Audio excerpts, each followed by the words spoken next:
The Royals couldn't wait any longer, and they finally called up Jac Caglianone. What do we make of the news? We'll tell you in this edition of Locked On Royals.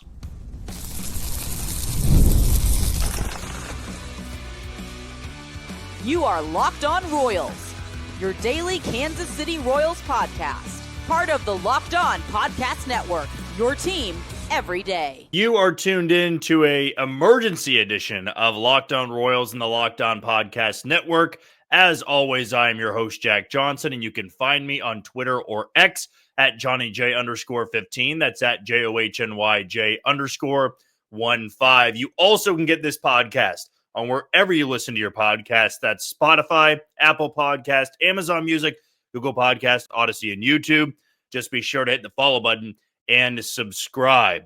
Now, typically, we don't bring you episodes on Sunday nights or Saturdays for that matter. Our format for the new listeners out there is Monday through Friday, 30-minute episodes, and we give you those 60-second recaps after the game, those little YouTube shorts. You can always find them on our YouTube channel, which is very easy to access, as you know. Just always be sure to look for that little red subscribe button. Tell your friends about it so we can grow this channel as big as possible. And I have no doubt in my mind this will be one of our more popular videos that we've ever done here on Locked On Royals. The day we've all been waiting for some of you, maybe it was 2 months too late. For some of you, it's 2 or 3 months too early. But we know now, per Jeff Passan, the Royals have finally promoted Jac Caglianone from Triple-A Omaha. In my opinion, far earlier than I ever could have anticipated. We are talking about June 1st, folks. This guy was drafted less than a year ago. And now he's going to be in the lineup on Tuesday night at Busch Stadium for the I-70 series. I had my predictions. You probably heard them on this show before. I had late June. I felt that the perfect timeline would have been June 24th. The Royals had their final homestand of June against the Rays and the Dodgers. Felt it was a good time with the off day on Monday, and then Omaha was going to be off on a long road trip beginning in Indianapolis, and it felt like that would be the time. You get them back at Kauffman Stadium. You can have big crowds for the Rays series, and then you'd have close to sellouts against the Dodgers. Even if Jac Caglianone wasn't in Kansas City, you'd have a pretty big turnout for that series. Now I have no doubt in my mind that'll be one of the more viewed series among Royals fans all season long. But instead, you go about 3 weeks early, and he is going to be joining this team for their road trip that involves St. Louis and then Chicago. And then they're going to have an off day on Monday. I was actually talking with Royals beat reporter, the KC Star, Jalen Thompson, tonight before Sunday sound off on Channel 41 here in Kansas City, that there's an off day every single Monday. So that's good for everybody to have a reset. But it also opened the door for many opportunities in which you could call up Jac Caglianone. So next Monday, and well, tomorrow they'll have an off day as well. So you have to wait a little bit longer to see Jack in a Royals uniform. But still, you can wait one more day if you've waited 2 months. But next week, they will have an off day on Monday, and then his Kauffman Stadium debut will be against the New York Yankees. And I haven't checked the ticket prices just yet. That'll be a hot ticket around Kansas City. And that is going to be a hot ticket even if he doesn't play well in this first road series. But here's why I think they made the move. And I was going to talk about this on Monday afternoon, speaking of tomorrow. They have an off day. It felt that would be a good time to break down this offense. It was a disappointing series against the Tigers, a series they needed to win to keep pace with the top team in the Central. Still, they're 2 games out of second place. I really feel that for some people out there that feel it's all doom and gloom, it's the end of the season, they're never going to do it. They're 2 games out of the top wild card spot in the American League. There are a lot of teams that are bunched up. So even with all these offensive struggles, we know they are absolutely still in contention, but the Tigers' dominance has skewed the image of how dire it really is. But it didn't mean that I was going to breeze over that series and say what they did offensively was still acceptable. It just wasn't. They got 6 runs in the series. And against a really good offense, they gave up 1 run in the final 2 games. Against that damn good offense in Detroit, they gave up 1 run in 18 innings. So really impressive stuff. Once again, the pitching staff was able to put out there. But offensively, they scored 1 run, and they were shut out today. And in a perfect world, J.J. Piccolo could have gotten his wish. Jac Caglianone joins this team when the offense is just firing on all cylinders. They're putting up 5 or 6 runs a game. They're on a hot streak, and he just gets to jump into the lineup, and it's all fun and games from here on out. The reality is, this was the move they had to make to shake things up. You're running out of names to pull from in Omaha to show that what you're doing so far just isn't okay. I want to bring up this story that Ryan Lefevre was going over this weekend because it was Mike Moustakas' retirement ceremony, and I feel it is very symbolic of what this move represents. When Mike Moustakas was in a Royals uniform, he was always seen as that fiery, passionate guy. Like, he was very intense, very competitive, and what Ryan Lefevre said he loved about him. And he was one of those guys when he first got called up that just was not okay with losing, was not okay with that style of play. And he would let people know about it, like in a good way, of course, but he would be pissed off. He'd be fiery about certain things. And he was somebody that went through struggles of his own. But the part I want to highlight here is that he thought this is not okay of what we're doing. The play we are putting out there is not what we are capable of, or our highest standards are capable of. You know, we are a team that should be better than this.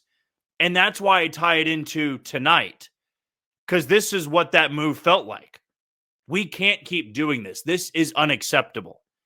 To waste these starts from a great pitching staff and to waste strong outings from the bullpen, and you're just sputtering around offensively.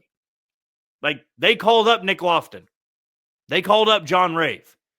They got rid of, MJ Melendez, or I shouldn't say get rid of. They demoted MJ Melendez. They got rid of Hunter Renfroe, right? They demoted Kevin Biggio. They are pulling guys up from Omaha to spark something. But the difference is, as much as I love Nick Lofton and the promotion that he got, as excited as I was for John Rave to get his chance, those are not the same moves as calling up Jac Caglianone. Don't get me wrong.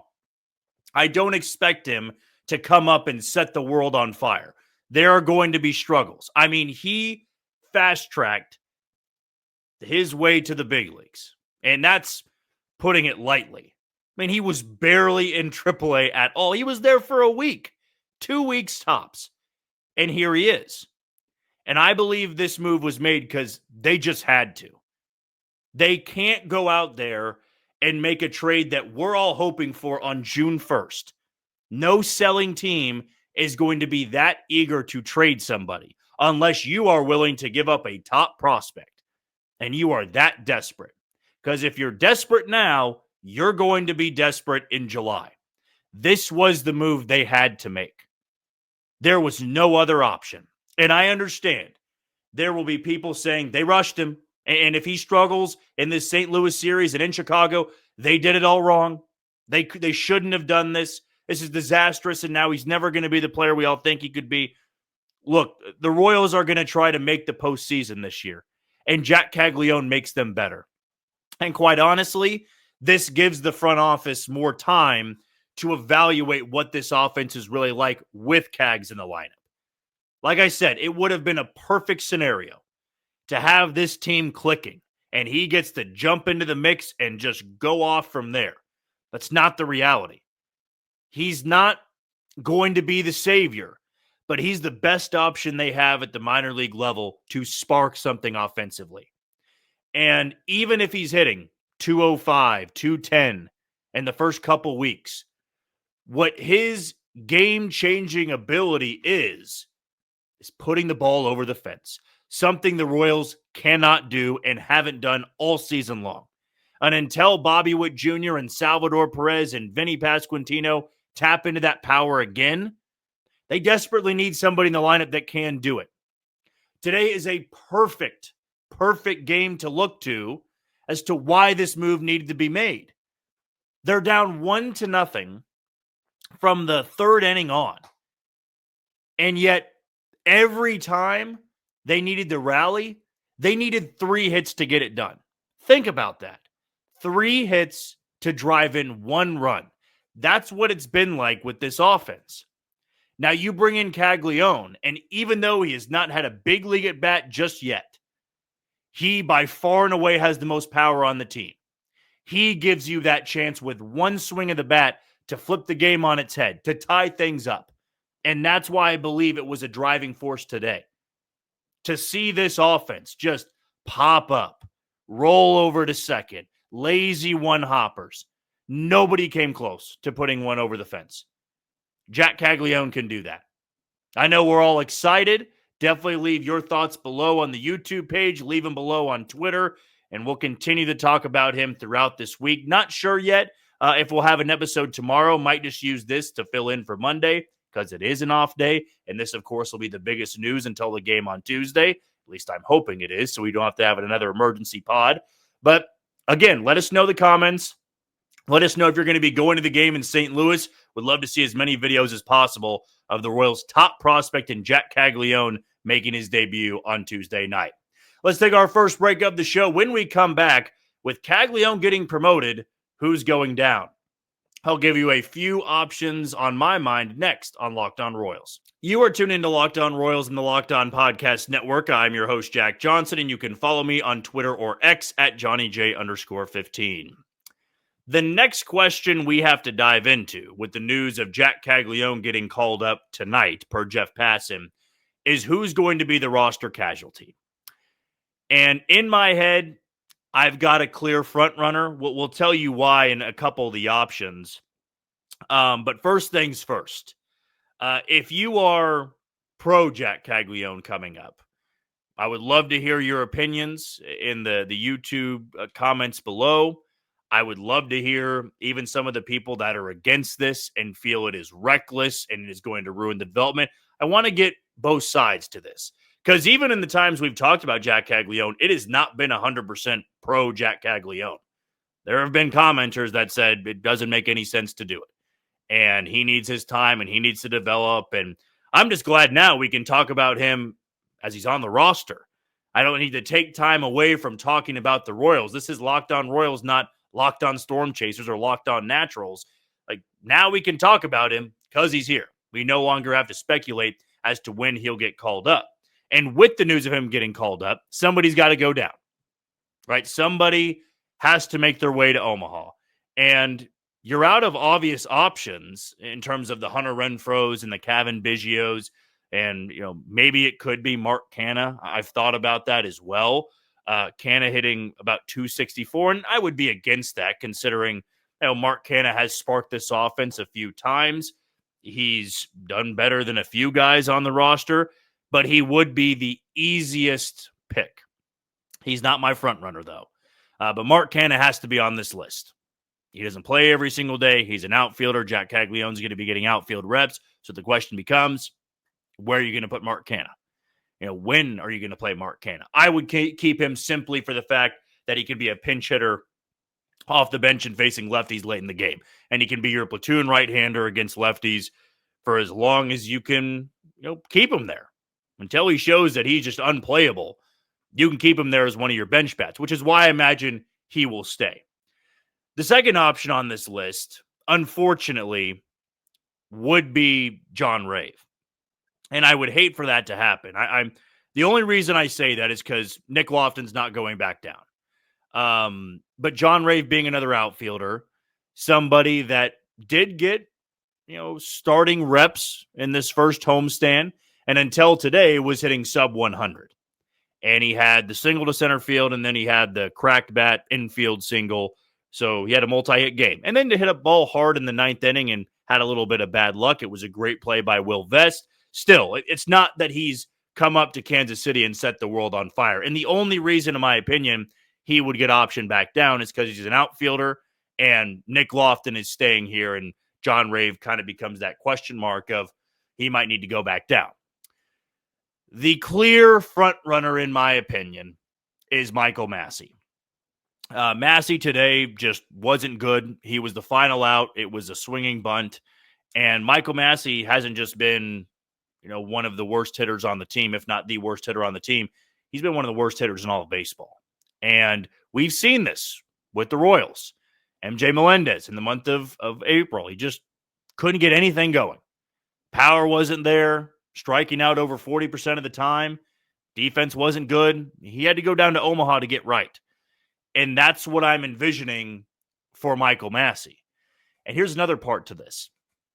With Caglianone coming up, Jonathan India's got to play second base or DH. And if Jonathan India is DHing, Nick Lofton's playing second base.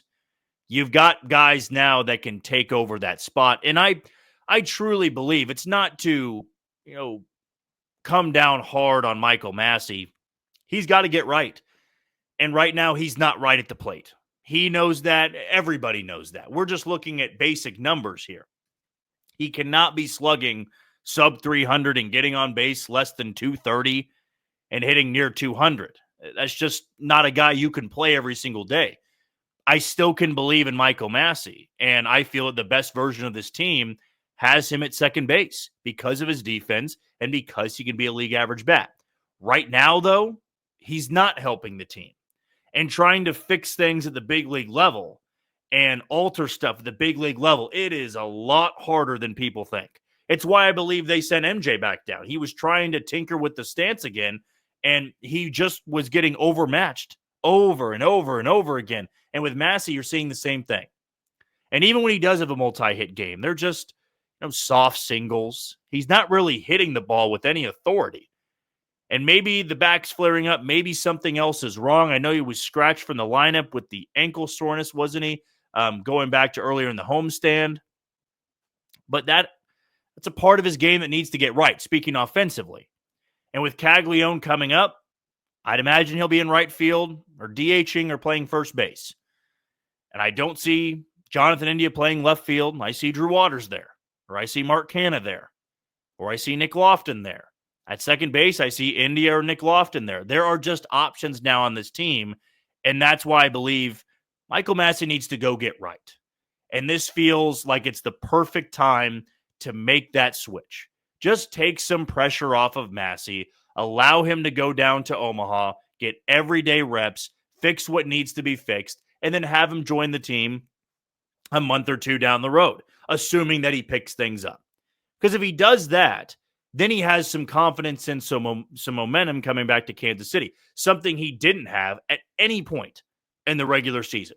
He had the confidence from spring training, but we all know spring training doesn't carry over. And as I will continue to point out, I was dead wrong with my preseason prediction. I thought that he would be one of those bats to come in and really build off what he did last year. He's healthier, a full spring training. He's got an everyday job. You can hit him a little bit lower in the order. Just hasn't worked out that way. It's been the worst season of his big league career. And the clock was just ticking after April. He had time to turn things around. He had a stretch or two where he was getting hot a little bit. But it was not sustainable. It was never long enough. In the end, I just feel this is the best move for the team. I mean, those are the likely options you can send back down to Omaha. You've run out of the obvious picks, as we brought up, when you had, Hunter Renfroe and you had Kevin Biggio, and in the bullpen, right, you had Chris Stratton and Sam Long. Now you got to make a little bit more of a complicated decision, I should say. The Royals do not want to give up on Michael Massey, and even though, every single episode we'll get a comment or two about why is Michael Massey still on the roster? Why is he still in the lineup? Why is Q playing him close to every day?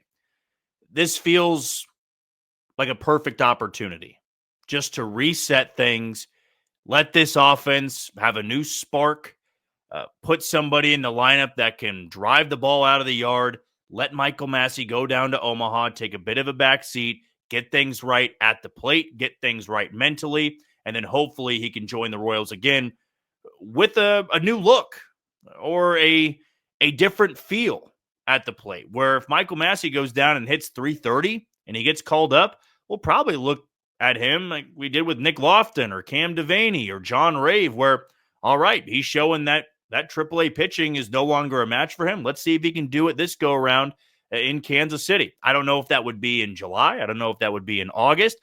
He would have to go down and hit. But first things first, we got to see what the move actually is. I'm saying all these things about Michael Massey. It might be Mark Canha. It might be John Rave. Definitely let us know below who you think the roster move is going to be.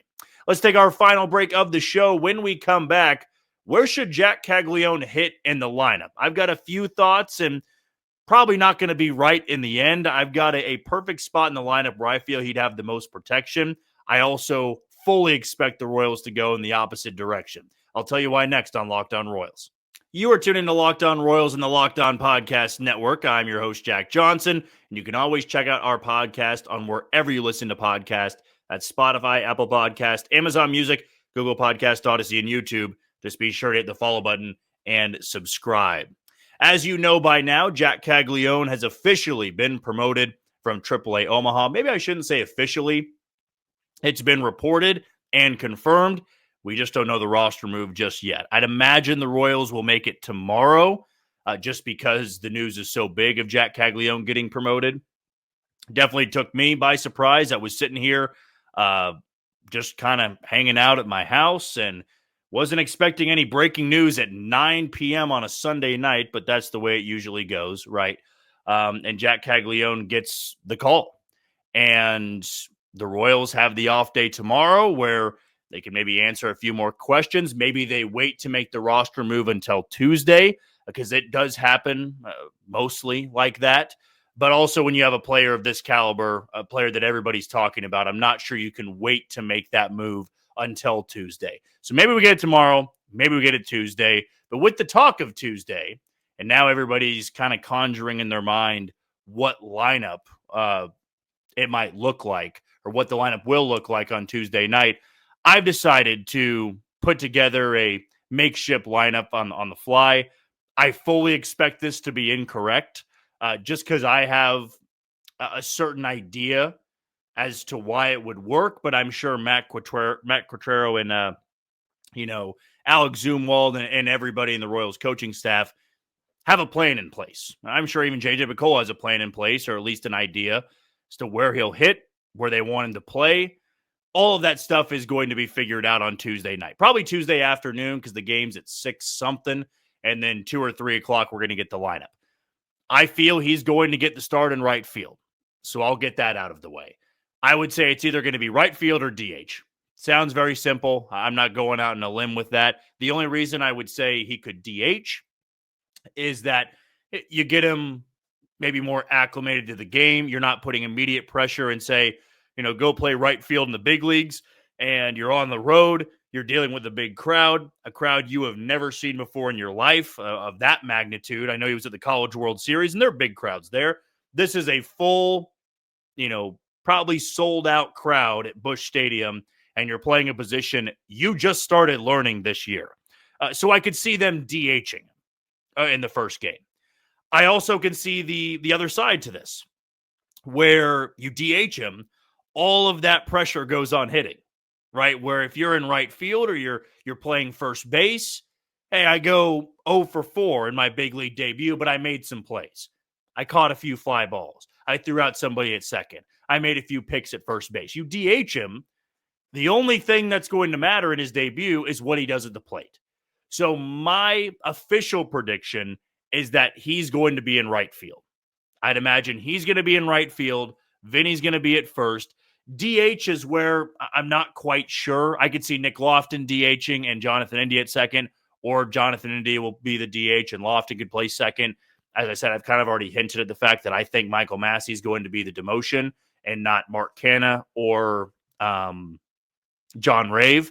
I also believe Mark Canha would have to be a DFA candidate. It might be the same thing that happened with Cavan Biggio, where he would have to accept the minor league option there to go down and play in Triple-A Omaha. And I don't believe Mark Canha would, because he has played better than Biggio did. But it doesn't really matter who's going to DH or at second base. I feel that Jac Caglianone is going to be in right field. My hope is that they put him in the lineup where he's got protection ahead of him and they have protection behind him. So you'll have Jonathan India leading off. You'll have Bobby Witt Jr. hitting in the 2-hole. You'll probably have Vinny hitting in the 3-hole. Salvador Perez is probably going to be the cleanup guy, even though I feel the best spot for him would be 4th or would be 5th. Here's why. If you have Jac Caglianone hitting 4th, Vinny Pasquantino, but doesn't have to go anywhere, and he's been one of your hotter hitters of late. I also could see a great way of thinking of let's move Vinny down to the cleanup spot. He's been one of your better hitters. He's been hitting better than Bobby Witt Jr. Why not hit Jack 3rd? You've got Bobby Witt Jr. ahead of him, and you've got one of your hottest hitters hitting behind him. So you're not going to just pitch around Jac Caglianone to get to Vinny Pasquantino with the way he's hitting. And Bobby Witt Jr. might get more hittable pitches because you've got a serious threat to put the ball over the fence behind him. That would give him the most protection. You hit him 4th. Okay, Vinny's hitting ahead of him. So you've got somebody that could be on base for you. And then behind him, even though Salvador Perez is not having a typical Salvador Perez season, we even saw in the Detroit series, he got intentionally walked so that they could face Maikel Garcia. Batting average-wise, their best hitter. Even though Bobby Witt Jr., despite the slump, is their best player and best hitter. Statistically, Maikel Garcia has had a better year to date. You could also hit him 5th, and that's where I believe it's far more likely than 4th or 3rd. You hit him 5th, you get the lefty-righty-lefty with Vinny, Salvi, and Caglianone. You have Garcia go down to 6th. That gives the protection there. And there has been that lull in the middle of the order at times. Now you're getting Vinny to heat up. Maikel Garcia was red hot in the month of May. Who knows? Maybe Salvador Perez can get more hittable pitches if they've got a serious power threat behind him. And Maikel Garcia, credit where credit's due. He's hitting over 300. He's turning in a career year. But I do feel that sometimes when pitchers are facing Salvador Perez, they're going, well, if we put him on, it's very few times he's going to walk, right? He's going to swing at pretty much everything. But let's say the thought process is we're going to throw everything away and Salvi spits on all of them. Very unlikely. Let's say for this hypothetical. He gets to first base. Well, Maikel Garcia is up, but you have a base clogger at first base, and Maikel Garcia is probably not putting the ball over the fence. That's where Jac Caglianone comes into play. He's got Salvi ahead of him, and he's got some protection behind him and Maikel Garcia. So 5th to me feels like a really good spot for him. A run-driving spot, a power spot. You put Garcia one spot lower in the order, so it gives the bottom of the lineup some extra pop. But that's where it feels like you can really make a home for him. Right field, hitting 5th. And that's going to be the lineup the majority of the time. I could also see him hitting 6th because you have your typical 5, India, Witt, Pasquantino, Salvi, and Maikel, 1 through 5. And it's been that way for a long time. Then you get to the 6-hole. That's where you can still call it a run-driving spot. When you get to 7, 8, 9, you know you're the bottom of the order. 6th is that in-between, if you will. You're not in the top half. You're not quite in the middle. You're trending toward the bottom half, but you're not there just yet, if that makes any sense at all. My issue with 6th is that you don't give him much protection at the bottom of the order. It gives the bottom of the order some extra pop. But if Drew Waters is hitting behind him, and Drew Waters has had a career year, he's been hitting well, but I feel that you could give him better protection with Garcia hitting behind him. And it gets Salvi more pitches to hit. Maikel Garcia is not struggling with getting pitches to hit. And he's done a great job this year at laying off some unhittable pitches. But I want Jac Caglianone in a run-driving spot. To me, that's 5th. And I feel Maikel Garcia can hit just about anywhere in this lineup. You can put him 6th, you can put him 9th, you can put him leadoff. He's going to hit. But you need some serious pop, some serious thunder in the middle of the order. To me, that's 5th. Perfect world, you could hit him 3rd, You've got Bobby ahead of him. You get Pasquantino fourth with the way that Salvi's been playing. You move everybody back one spot. My official lineup prediction, again, I fully expect to be wrong and Mac Quatrero to surprise me and surprise a lot of people out there. But I believe Indy will be leading off and playing second base on Tuesday night. Bobby Witt Jr. will be in the 2-hole. He'll be at shortstop. I will have Vinny Pasquantino playing first and hitting third. Salvador Perez will be cleaning up and doing the catching.